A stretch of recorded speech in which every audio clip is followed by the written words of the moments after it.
Salut. Toujours on est dans la même série de vidéos préparation à l'examen régional. Et dans cette vidéo, Inch'Allah, on va voir l'examen régional 2016, région Dra Tafilet.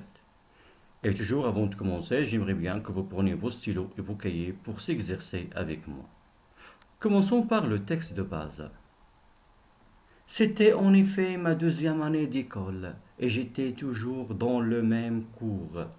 Cette révélation inattendue me surprit beaucoup.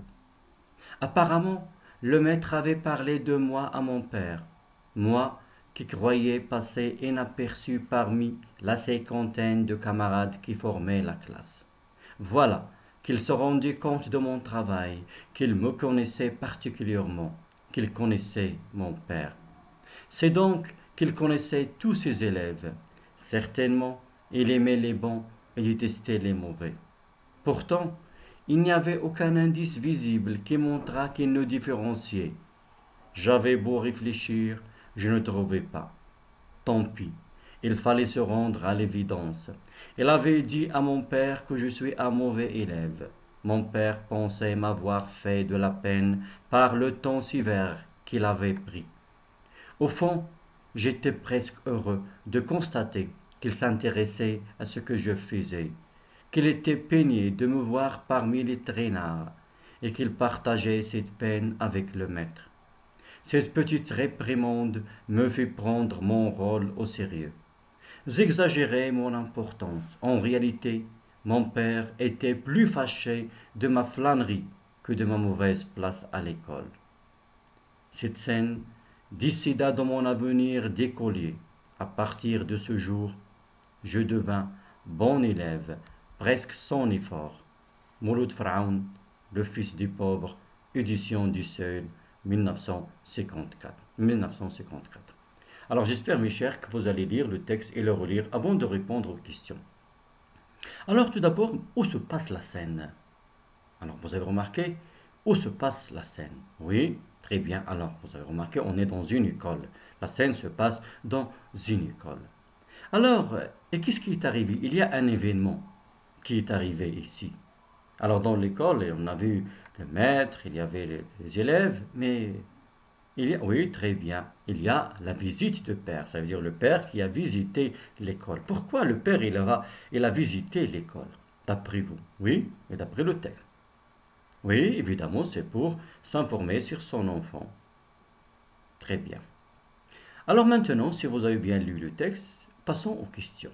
La première question, c'est la source du texte, ou bien le titre de l'ouvrage. Oui.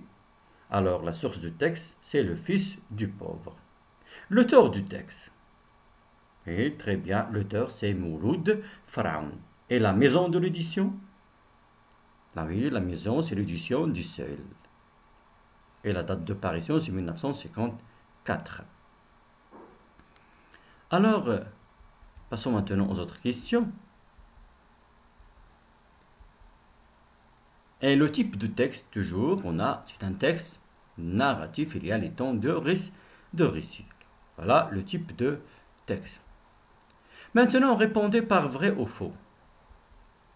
Le narrateur était un élève studieux dans la classe. Le narrateur était un élève studieux dans la classe. Ça veut dire un élève qui ne travaille pas. Alors j'aimerais bien que vous allez tout d'abord lire les phrases et vous répondre est-ce que vrai ou bien faux, avec toujours la justification. Le père sait maintenant que son fils ne travaille pas bien à l'école. Le père sait que son fils ne travaille pas bien à l'école. Le maître ne connaissait pas bien ses élèves. Le maître ne connaissait pas bien ses élèves. Alors maintenant, est-ce que le narrateur était un élève studieux dans la classe? Toujours revenons au texte. Est-ce que le narrateur était un élève studieux dans la classe? Alors regardez bien. Apparemment, le maître avait parlé de moi à mon père, moi qui croyais passer inaperçu parmi la cinquantaine de camarades qui formaient la classe. Voilà qu'il se rendit compte de mon travail, qu'il me connaissait particulièrement, qu'il connaissait mon père. Pourtant, regardez bien toujours, les indices qui nous montrent que je ne travaille pas, Hein? Je ne suis pas un élève, que le narrateur n'est pas un élève studieux. Hein? Mon père pensait m'avoir fait de la peine par le temps sévère qu'il avait appris. Pourquoi? Parce que mes résultats étaient nuls. Je suis un mauvais élève. Regardez bien ici, à mon père. Il avait dit à mon père que je suis un mauvais élève. Alors, est-ce que le narrateur était un élève studieux et était un mauvais élève? Ça veut dire un élève qui ne travaille pas. Deuxième question. Alors, la deuxième question, on a dit, le père sait que son fils ne travaille pas bien à l'école. Oui, évidemment, le père sait maintenant que son fils ne travaille pas à l'école. Alors, c'est vrai. Le maître ne connaissait pas bien ses élèves. Le maître ne connaît pas bien ses élèves. Est-ce que vraiment le maître ne connaissait pas bien ses élèves? Regardez bien ici la phrase. C'est donc qu'il connaissait tous ses élèves. C'est donc qu'il connaissait tous ses élèves. Alors, la réponse. Le maître ne connaissait pas bien ses élèves, c'est faux. Maintenant, qu'est-ce qui a poussé le narrateur à devenir un bon élève? Alors, à la fin, le narrateur, ça y est, il a décidé de devenir un bon élève. Alors, qu'est-ce qui a poussé le narrateur à devenir un bon élève? Qu'est-ce qui a poussé le narrateur à devenir un bon élève? Cette scène décida de mon avenir. Qu'est-ce que ça veut dire cette scène? On a la visite ici, l'événement ici, c'est la visite de père. Décida de mon avenir d'écolier. À partir de ce jour, je devins bon élève. Alors, qui a poussé le narrateur à devenir un bon élève? C'est la visite de son père. Comment les parents, maintenant la question qui se pose, c'est comment les parents peuvent-ils participer positivement à la réussite de leurs enfants? Comment les parents, ils peuvent participer positivement à la réussite de leurs enfants? Oui. Alors ici, vous pouvez proposer plusieurs. Vous avez des idées à proposer.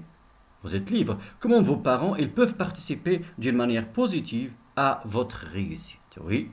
Très bien. On peut donner des idées. Par exemple, les parents peuvent participer positivement à la réussite de leurs enfants en rendant visite de temps en temps à leur école. Ça veut dire que vos parents doivent visiter vos écoles. Pourquoi? Pour se rendre compte de votre niveau et aussi de votre progression. Et aussi, les parents aussi doivent assister aux activités parascolaires auxquelles les enfants ont participé. Ça, il va les encourager à mieux travailler. Aussi, on a déjà parlé de projet personnel de l'apprenant. Les parents aussi, ils doivent discuter avec leurs enfants, leurs projets personnels, en leur expliquant l'intérêt de l'école dans la réalisation de leurs projets.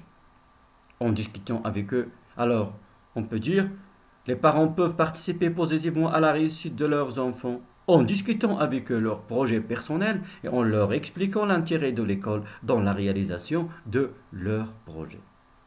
On peut dire aussi, les parents, ils peuvent participer positivement à la réussite de leurs enfants en leur promettant, en leur promettant des récompenses. Ça veut dire avec la récompense, on peut motiver l'enfant à bien travailler. Et si vous êtes libre, vous pouvez proposer d'autres propositions. Passons maintenant à la langue. Relevez dans le texte une phrase dans laquelle est exprimée la concession. Et faites attention, on a dit une phrase. Et lorsqu'on dit une phrase dans laquelle on a exprimé la concession, ça veut dire une phrase qui contient deux propositions. Ça veut dire la concession entre ces deux propositions. Et faites attention. Alors la phrase qui exprime la concession. J'espère que vous allez arrêter la vidéo et relever la phrase. Alors on a la phrase, c'est « J'avais beau réfléchir, je ne trouvais pas. J'avais beau réfléchir, je ne trouvais pas. » L'expression « avoir beau ». On a utilisé l'expression « avoir beau » et toujours l'expression « avoir beau » plus le verbe à l'infinitif. Réfléchir, il est à l'infinitif. J'avais beau réfléchir, je ne trouvais pas. Voilà l'expression qui exprime, ou bien la phrase dans laquelle on a exprimé la concession. Relève de texte de mots appartenant au champ lexical de l'école. Alors, à vous maintenant d'arrêter la vidéo et relever les mots qui appartiennent au champ lexical de l'école. À titre d'exemple, deuxième année, cours, maître, classe, travail, élève, écolier. Passons maintenant à la question suivante. Relie les deux phrases suivantes de manière à exprimer la conséquence. Relie les deux phrases suivantes de manière à exprimer la conséquence. Le père est très fâché. Son fils est un élève paresseux. Le père est très fâché. Son fils est un élève paresseux. Mais avant de commencer, il faut tout d'abord relever la conséquence. Où est le résultat ici? Est-ce que le résultat, le fils qui est un élève paresseux ou bien le père qui est très fâché? Oui, très bien. Alors, le résultat, c'est le père qui est très fâché. Alors, voilà la conséquence. Alors, qu'est-ce qu'on va dire pour relier entre ces deux phrases de manière à exprimer la conséquence? Oui, j'espère que vous avez retenu votre réponse. On peut dire, le fils est un élève paresseux, si bien que son père était très fâché. Au point que le père était très fâché, d'une telle manière que son père était très fâché. On peut dire aussi, alors son père était très fâché. Donc, la conjonction de coordination. Donc, son père était très fâché. Par conséquent, son père était très fâché. Alors, on peut utiliser plusieurs moyens pour exprimer la conséquence. Le fils est un élève studieux, si bien que son père était très fâché, au point que son père était très fâché, d'une telle manière que son père était très fâché. Alors, l'adverbe de conséquence, alors son père était très fâché. Donc la conjonction de coordination, donc son père était très fâché. Remplacez dans la phrase suivante parce que, par, à cause de et faites les transformations nécessaires. Remplacez dans cette phrase parce que, par, à cause de et faites attention à la règle. À cause de plus non. La mère est mécontente parce que sa fille est paresseuse. La mère est mécontente parce que sa fille est paresseuse. Alors, qu'est-ce qu'on va dire? On va remplacer parce que par à cause de. Oui? Alors, j'espère que vous avez retenu votre réponse. La mère est mécontente à cause de la paresse de sa fille. À cause de la paresse de sa fille. Paresseuse, c'est l'adjectif et la paresse, c'est le nom. Conjugue les verbes entre parenthèses au mode et au temps qui conviennent. Conjugue les verbes entre parenthèses au mode et au temps qui conviennent. Au cas où l'élève, le verbe étudier bien, son père en serait heureux. Au cas où l'élève étudiait bien, son père en serait heureux. On a utilisé ici la conjonction de subordination au cas où. Attention, la règle, au cas où, plus le mode conditionnel. Alors, qu'est-ce qu'on va dire? Oui, très bien. Au cas où l'élève étudierait bien. Au cas où l'élève étudierait bien, son père en serait heureux. Maintenant, la deuxième phrase. Si le maître le verbe parler pas avec le père, le fils ne serait pas devenu un bon élève. Si le maître le verbe parler pas avec le père, le fils ne serait pas devenu un bon élève. Alors tout d'abord, où est le verbe de la principale? Le verbe de la principale. Très bien.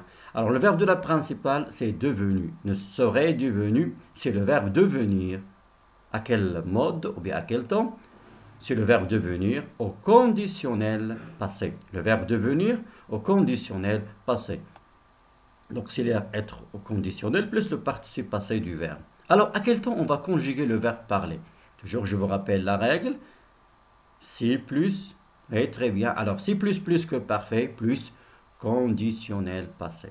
Alors, ça veut dire si le verbe de la principale est conjugué au conditionnel passé, le verbe de la subordonnée doit être conjugué au plus que parfait. Alors, qu'est-ce qu'on va dire? Si le maître... Oui, très bien. Alors, si le maître n'avait pas parlé avec le père, si le maître n'avait pas parlé avec le père, le fils ne serait pas devenu un bon élève. Maintenant, recopiez le tableau suivant et complétez-le. Énoncé. Certes, votre garçon est très gentil avec ses camarades, mais il ne travaille pas bien comme eux. Certes, votre garçon est très gentil avec ses camarades, mais il ne travaille pas bien comme eux. Qui peut dire ça? Toujours en rapport avec le texte. Oui, très bien. Alors, qui peut dire ça? C'est le maître. Et à qui? Votre garçon. Ça veut dire au père du narrateur. Alors, le maître s'adressant au père du narrateur. Quelle est l'idée qu'il a exprimée ici? Certes, votre garçon est très gentil avec ses camarades, mais il ne travaille pas bien comme eux. Oui, très bien. L'idée, c'est la concession. Et quels sont les moyens qu'on a utilisés pour faire la concession et pour réfuter la concession? Très bien. Alors on a fait utiliser, certes pour faire la concession, mais pour la réfuter. La question suivante maintenant. On est maintenant dans la production écrite. Votre père a rendu visite au directeur de votre collège pour se renseigner sur vos résultats. Racontez dans un texte de quelques lignes les circonstances de cette visite, les sentiments que vous avez éprouvés. Alors dans la production écrite, votre père a rendu visite au directeur de votre collège pour se renseigner sur vos résultats. Pour s'informer sur vos résultats. Racontez dans un texte de quelques lignes les circonstances de cette visite et les sentiments que vous avez éprouvés. Alors imaginez avec moi, vous pouvez même exploiter le même texte, le refaire, mais de votre manière. Alors imaginez que un jour, tu étais dans le collège, en train de jouer dans la cour avec les élèves dans la récréation. Soudain, tu étais surpris par la visite de ton père. Le sentiment que tu vas éprouver, c'est la première fois que tu as vu ton père dans l'école. Alors le sentiment que tu as éprouvé, surtout si tu es un élève, si tu n'es pas un élève, ou bien si tu n'étais pas un élève studieux, le sentiment que tu vas sentir, tu vas avoir peur, tu vas être paniqué, tu vas être, parce que ton père est venu pour s'informer, il va savoir que tu es un élève, un mauvais élève. Alors, aussi la réaction du père, le directeur, il va lui dire que tu es parmi les mauvais élèves. Alors, il va être en colère, il va être fâché. Et sans oublier aussi que cette visite de ton père, ce jour-là, de la visite, comme le narrateur, il va être un point de changement dans ta vie. Ça veut dire que tu vas changer. Parce que c'est la première fois que tu as compris que ton père aussi s'intéresse à ton travail. Alors ça, il va t'encourager à mieux travailler, à devenir un bon élève. C'est-à-dire, imaginez la fin aussi de votre histoire. Tu es devenu un bon élève comme le narrateur. Ça veut dire, essaye d'exploiter le texte que tu as lu pour rédiger ton propre histoire. Et toujours, je vous rappelle les critères d'évaluation dans la production écrite. On a les critères de l'aspect narratif, ça veut dire le schéma narratif et tout ça, 4 points. Et les critères de l'aspect linguistique, ça veut dire le respect de la langue, l'orthographe, la conjugaison, la grammaire, c'est 4 points.